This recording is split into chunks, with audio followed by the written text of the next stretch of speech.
ನಮಸ್ಕಾರ ಯಜಮಾನ್ರೆ. ಹೇಳಿ ಸರ್. ಏನ್ ಹೆಸರು? ನಿಮ್ಮ ಹೆಸರು? ವೀರಭದ್ರ. ವೀರಭದ್ರ ಅವರೇ, ನಿಮ್ದು ಏನ್ ಪ್ರಾಬ್ಲಮ್ ಆಯ್ತು? ಏನ್ ಪ್ರಾಬ್ಲಮ್ ಅಂತ ಇಲ್ಲಿ ಬಂದಿದ್ರಿ? ಶೋಲ್ಡರ್ ಇದು ಫ್ರಾಕ್ಚರ್ ಆಯ್ತು ಸರ್. ಓಕೆ. ಎಷ್ಟು ವರ್ಷ ಮುಂಚೆ ಆಗಿತ್ತು ಇದು? ಈಗ 3 ವರ್ಷದ ಮುಂಚೆ ಆಗಿತ್ತು. 3 ವರ್ಷ ಮುಂಚೆ ಆಗಿರೋದು ಹಳೇದು. ಇದು ತುಂಬ ಸಿಸ್ಟಮ್ ಅಂದ್ರೆ ಇದರಲ್ಲಿ ಏನ್ ನಿಮ್ಗೆ ತೊಂದರೆ ಕೊಟ್ಟಿತ್ತು?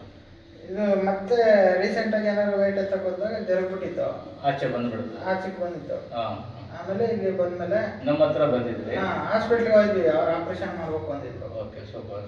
ಈಗ ಆಮೇಲೆ ಸಮಸ್ಯೆ ಏನಂದ್ರೆ ಎಷ್ಟು ವರ್ಷ ಆಗೋದ್ರು ತೊಂದರೆ ಏನಿಲ್ಲ. ಹಾ ಕರೆಕ್ಟ್ ಆಗಿ ವರ್ಮ ಸಿರಿಚೆ ಪ್ಲೇಸ್ ಪುತ್ತೂರು ಕಟ್ಟು ಸೇರಿ ಹಾಕೋ ಟೈಮಲ್ಲಿ ಅದು ಏನಾಗ್ತದೆ, ಒಳಗಡೆ ಬಾಲ್ಸ್ ಬಂದು ಹೋಗ್ತದಲ್ಲ, ಅದು ಕರೆಕ್ಟಾಗಿ ಲಾಕ್ ಮಾಡಿ ಲಿಗ್ಮೆಂಟ್ ಎಲ್ಲ ಸೇರಿದ್ಮೇಲೆ ನಿಮ್ ಲೈಫ್ ಲಾಂಗ್ ನಿಮ್ಗೂ ತೊಂದರೆ ಕೊಡಲ್ಲ.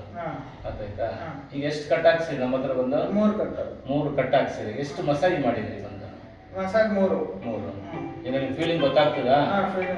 ಫುಲ್ ಗೊತ್ತಾಗ್ತಾ ಇಲ್ಲ? ಈಗ ಏನು ಹೇಳಕ್ ಬರ್ತಾ ಇದೆ ಕಸ್ಟಮರ್ ಎಲ್ಲರೂ ನೋಡ್ತಾ ಇದ್ದಾರೆ, ಏನ್ ಹೇಳಕ್ ಬರ್ತಾ ಇದೆ? ಅದೇ ಇಲ್ಲಿ ವಾಸಿ ಆಯ್ತು, ಇಲ್ಲಿ ಬಂದ್ಮೇಲೆ ನನಗೆ ಮೊದ್ಲು ಹೆಂಗಿತ್ತು ಹಂಗಾಯ್ತು. ಚೆನ್ನಾಗಿ ಕಾಣಿಸ್ತಾ ಇದ್ದ? ಕೆಲಸ ಎಲ್ಲ ಮಾಡ್ಬೋದು 100%. ಕ್ಲಿಯರಾ? ಕ್ಲಿಯರ್. ಈಗ ವೀರಭದ್ರ ಆಗ್ಲಿರ್ತಾರ ಎಲ್ಲ ಎಷ್ಟೋ ಜನಕ್ಕೆ ಹಾಸ್ಪಿಟ್ಲು ಎಲ್ಲೆಲ್ಲ ಹೋಗಿ ಈ ಜಾಯಿಂಟ್ ಓಪನ್ ಆದ ತಕ್ಷಣ ಕೂಡ್ಸ್ಬಿಡ್ತಾರೆ, ಬಟ್ ಕರೆಕ್ಟಾಗಿ ಕೂರಲ್ಲ. ಫಸ್ಟ್ ಅರ್ಥ ಮಾಡ್ಕೊಳ್ಳಿ ಏನ್ ಸಮಸ್ಯೆ ಅಂದ್ರೆ, ಬಾಲ್ಸ್ ಆಚೆ ಬಂದ ತಕ್ಷಣ ಕೂಡ್ಸ್ಬಿಡ್ತಾರೆ, ಹೋಯ್ತಪ್ಪ ಕೈ ಸರಿ ಆಯ್ತು ಅಂತಾರೆ. ಅದು ಲೈಫ್ ಲಾಂಗ್ ತೊಂದರೆ ಕೊಡುತ್ತದೆ. ಒಂದ್ಸರಿ ನಮ್ಮನ್ನ ಬೋನ್ಸ್ ಈಗ ಆಚೆ ಬಂದು ಕ್ಲೋಸ್ ಹಾಕೋ ಟೈಮಲ್ಲಿ ಏನಾಗ್ತದೆ ಅಂದ್ರೆ ಈ ಬೋನ್ಸ್ ಓಪನ್ ಆಗಿಬಿಡ್ತದೆ.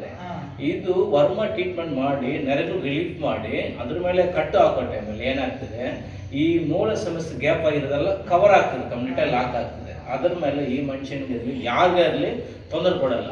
ಎಲ್ಲ ತಂದ್ಕೊಳ್ಳೋದು ಏನಂದ್ರೆ, ಈಗ ಬರೀ ಹಾಸ್ಪಿಟಲ್ ಹೋಗಿ ಓಪನ್ ಆದ ತಕ್ಷಣ ಸೆಟ್ ಮಾಡಿಬಿಡ್ತಾರೆ, ಸರಿ ಆಗುತ್ತೆ ಅಂತ. ಲೈಫ್ ಲಾಂಗ್ ಆ ಮನುಷ್ಯ ಆ ನೋವು ಅನುಭವಿಸ್ತಾನೆ. ಇದು ನಾನು ಹೇಳೋದಲ್ಲ, ಸುಮಾರು ಕಸ್ಟಮರ್ ನಾನು ನೋಡಿ ಸರಿ ಮಾಡಿದ್ವಿ. ಅದರಿಂದಾಗಿ ಏನೋ ಥಿಂಕ್ ಮಾಡಬೇಕಂದ್ರೆ ಕರೆಕ್ಟಾಗಿ ಮಾತಾಡ್ಕೊಂಡು ಬನ್ನಿ, ಎಲ್ಲ ಸರಿ ಮಾಡೋಣ. ಓಕೆನಾ? ಓಕೆ. ಕ್ಲಿಯರ್ ಆಗಿದೆ. ಕ್ಲಿಯರ್ ಆಗಿದಲ್ವಾ? ಕ್ಲಿಯರ್ ಆಗಿದೆ.